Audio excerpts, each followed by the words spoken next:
Bismillahirrahmanirrahim. In today's lecture, we are going to discuss about some basic and very important elements of economics. Viewers, आज के lecture में हम economics के basic elements को discuss करने जा रहे हैं और आज के लेक्चर में हम जस्ट इनका एक कंसेप्ट क्लियर करने की कोशिश करेंगे और जो इनकी इन डेप्थ स्टडी होगी वो आपको आने वाले लेक्चर्स में मिल जाएगी. So there are the following basic elements of economics which we are going to discuss today. सबसे पहले नंबर पे हमारे पास है सप्लाई, दूसरे नंबर पे है डिमांड, तीसरे पे स्कार्सिटी, चौथे नंबर पे हमारे पास है अपॉर्चुनिटी कॉस्ट, पाँचवें नंबर पे हमारे पास है कस्टमर्स पावर टू परचेज और छठे नंबर पे हमारे पास है कस्टमर्स विलिंग टू परचेज. अब हम इनको बारी बारी डिस्कस करते हैं. सबसे पहले नंबर पे हमारे पास है व्हाट इज़ सप्लाई. अगर उर्दू में बात की जाए तो सप्लाई बेसिकली कहते हैं किसी चीज़ की रसद को. इसकी डेफिनेशन है कि supply is a fundamental economic concept that describes the total amount of a specific good or service that is available to consumers. नाज़रीन, आपको उर्दू में बताता हूँ कि किसी चीज़ की एक ख़ास मिकदार या किसी सर्विस की एक ख़ास मिकदार जो मार्केट में कस्टमर को बाय करने के लिए दस्तयाब होती है, कस्टमर के ख़रीदने के लिए दस्तयाब होती है, वो हमारी क्या होती है? वो बेसिकली हमारी सप्लाई होती है या उस चीज़ की रसद होती है. किसी ख़ास शय या सर्विस की मिकदार जो मार्केट में एक कस्टमर के ख़रीदने के लिए दस्तयाब होती है वो हमारी क्या कहलाती है? सप्लाई या रसद कहलाती है. तो जब हम सप्लाई किसी चीज़ की मार्केट के अंदर यकीनी बनाते हैं तो हम कुछ चीज़ें देखते हैं, उन चीज़ों को देख के हम उस चीज़ की सप्लाई को मार्केट के अंदर यकीनी बनाते हैं, यानी कि उसकी डिटर्मिनेशन कैसे होती है सप्लाई की वो हम देखेंगे. तो सप्लाई की डिटर्मिनेशन बेसिकली 2-3 फैक्टर्स होते हैं जिनको हम देखते हैं, उसके बाद हम जिस चीज़ की सप्लाई देने जा रहे हैं तो उसको यकीनी बनाते हैं. तो सबसे पहले हमारे पास होती है मार्केट डिमांड. तो किसी चीज़ की अगर हम सप्लाई देने जा रहे हैं तो सबसे पहले जो फैक्टर हम देखेंगे उसमें ये देखेंगे कि जिस चीज़ की सप्लाई हम देने जा रहे हैं मार्केट में आया कि उसकी मार्केट के अंदर डिमांड है या नहीं. अगर किसी चीज़ की डिमांड मार्केट में होगी तो हम उसकी सप्लाई को यकीनी बनाएंगे. तो सबसे पहला जो हमारे पास फैक्टर है वो क्या है? वो मार्केट डिमांड हो गया. उसके बाद दूसरे नंबर पे हमारे पास आता है कंज्यूमर प्रेफरेंसेस.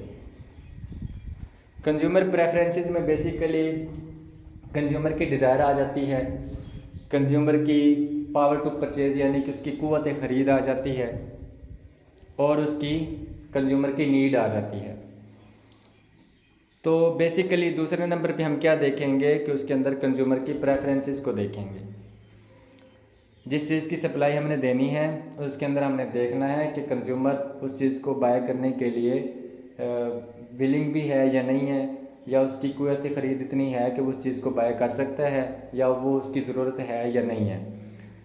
तो ये जो तीनों चीज़ें हैं ये क्या आ जाती हैं? आपकी कंज्यूमर प्रेफरेंसेस के अंदर आ जाती हैं. अगर तो कंज्यूमर की प्रेफरेंसेस यानी कि उस चीज़ को बाय करने के लिए वो विलिंग भी है, उसकी क़ुव्वत ख़रीद भी है और उसकी ज़रूरत भी है तो उस चीज़ को बाय करेगा तो हम उसकी सप्लाई को यकीनी बनाएंगे, अदरवाइज़ नहीं बनाएंगे. और तीसरे नंबर पे हमारे पास आ जाती है गवर्नमेंट पॉलिसी. तो जब हम किसी चीज़ की एक रसद देने जा रहे हैं मार्केट के अंदर, एक सप्लाई को यकीनी बनाने जा रहे हैं, तो यकीनी बनाने से पहले हम ये भी देखेंगे कि वो कोई ऐसा आइटम या ऐसी सर्विस तो नहीं है जिसके ऊपर गवर्नमेंट ने रिस्ट्रिक्शंस लगा रखी हों और हम उसकी सप्लाई देने लग जाएं.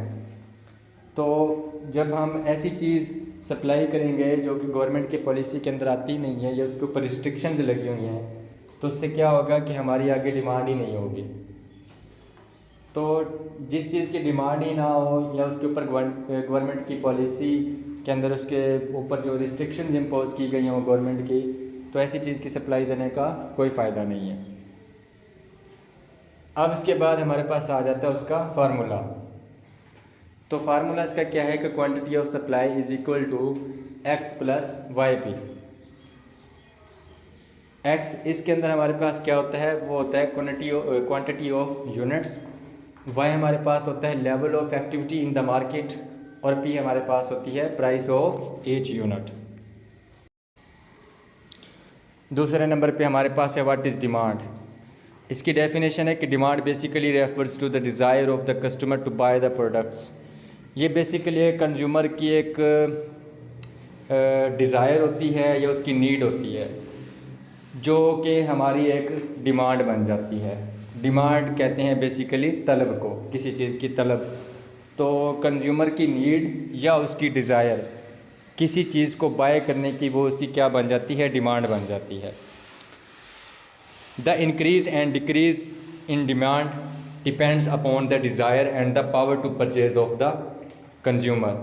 तो ये इसका बढ़ जाना या कम होना तलब का, किसी चीज़ की तलब का बढ़ जाना या कम होना, वो किसके ऊपर डिपेंड करता है, वो कस्टमर की डिज़ायर के ऊपर भी डिपेंड करता है, कस्टमर की नीड के ऊपर भी डिपेंड करता है, और उसकी पावर टू परचेज़ के ऊपर भी डिपेंड करता है। तीसरे नंबर पे हमारे पास है व्हाट इज़ स्कार्सिटी।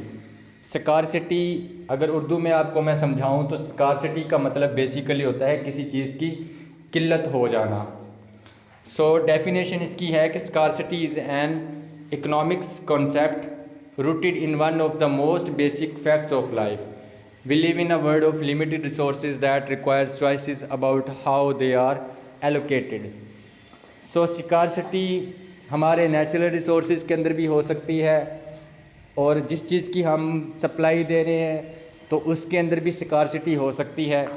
तो किसी चीज़ की भी स्कार्सिटी हो जाना, किसी चीज़ के अंदर भी किल्लत का पैदा हो जाना, वो आगे पूरी जो है ना आपकी सप्लाई को भी इफ़ेक्ट करेगा। सप्लाई इफ़ेक्ट होने से आपकी डिमांड इफ़ेक्ट होगी, तो इन दोनों के इफ़ेक्ट होने से जो चीज़ों की प्राइसेस हैं वो भी आपकी हाई हो सकती हैं।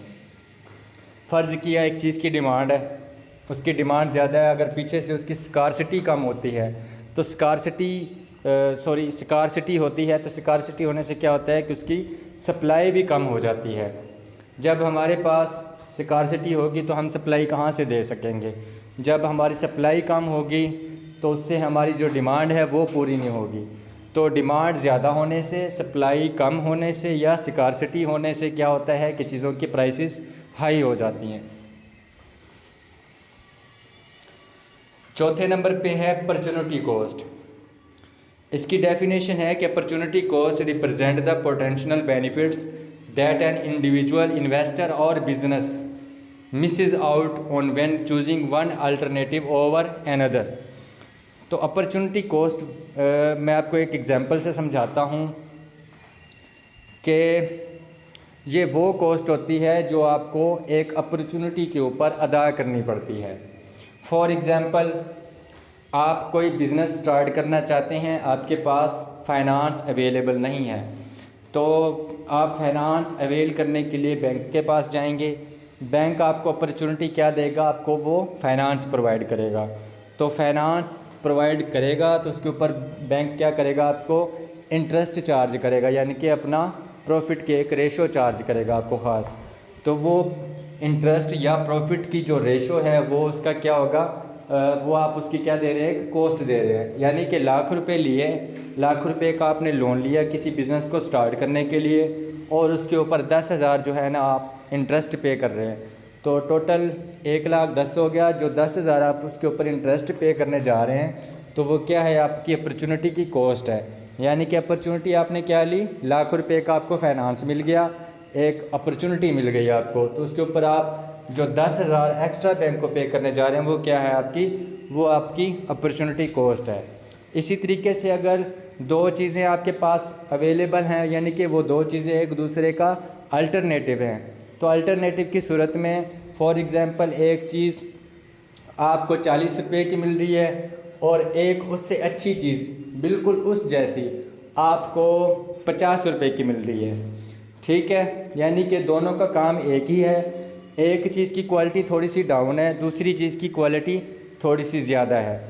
तो जब आप 40 रुपये वाली चीज़ छोड़ के 50 रुपये वाले अल्टरनेटिव की तरफ जा रहे हैं, सेम उसी चीज़ की तरफ जा रहे हैं, ठीक है ना, तो 40 रुपये और 50 रुपये के अंदर जो 10 रुपये का डिफरेंस आप ज़्यादा पे करने जा रहे हैं, वो आपकी क्या है, वो अपॉर्चुनिटी कॉस्ट है। ठीक हो गया। अब चलते हैं अगली स्लाइड पे। 5वें नंबर पे हमारे पास आता है कस्टमर पावर टू परचेज़।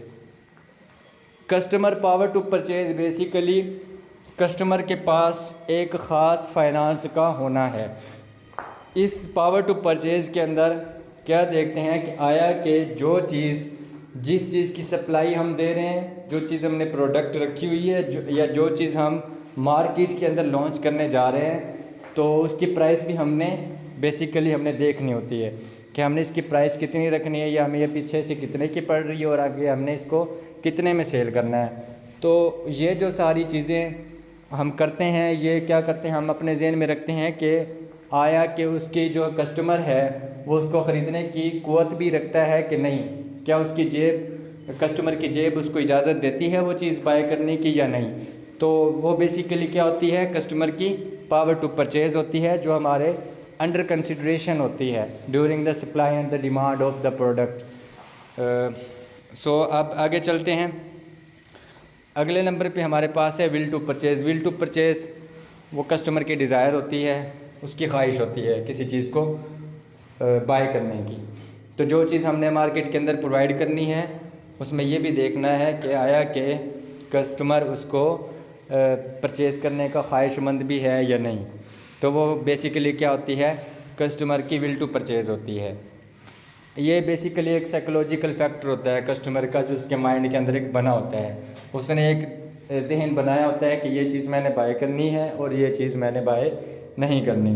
तो इन दिस सिनेरियो कस्टमर क्या करता है कि वो मार्केट के अंदर जाके वही सर्विसेज अवेल करता है या वही प्रोडक्ट्स बाय करता है जिसका उसने एक अपना जहन बनाया होता है कि ये चीज़ मैंने बाय करनी है या ये चीज़ मैंने ख़रीदनी है। So that's all from today's lecture. Thanks.